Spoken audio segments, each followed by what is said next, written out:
Hello everyone, welcome back to the channel. In this video, I'll show you how to fix the Kmode exception not handled error in Windows 11. If your PC suddenly shows a blue screen with this error and restarts, don't worry. This tutorial is very simple and suitable even if you have zero knowledge about Windows 11. Let's start with the easiest solution. First, restart your computer normally.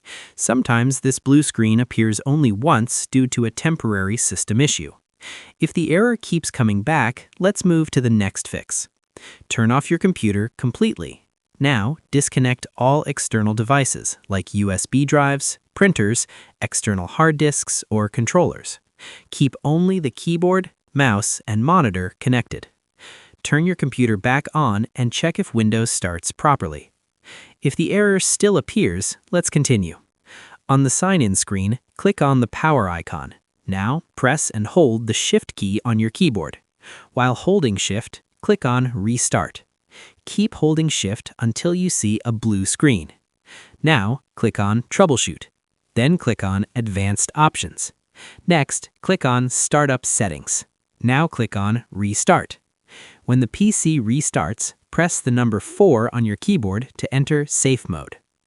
Once Windows starts in Safe Mode, click on the Start button and open Settings. Now go to Windows Update. Click on Check for Updates.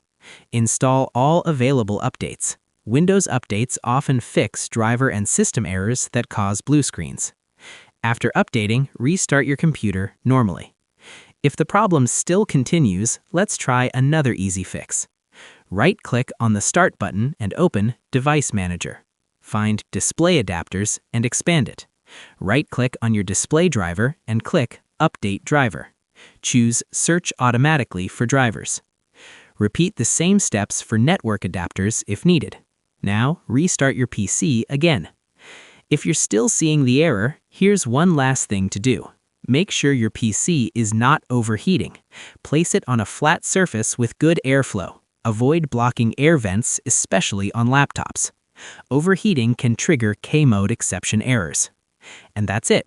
This is how you fix the Kmode exception not handled error in Windows 11 using safe and easy steps. If this video helped you, please like, share, and subscribe to the channel for more easy Windows 11 tutorials. Thanks for watching, and I'll see you in the next video.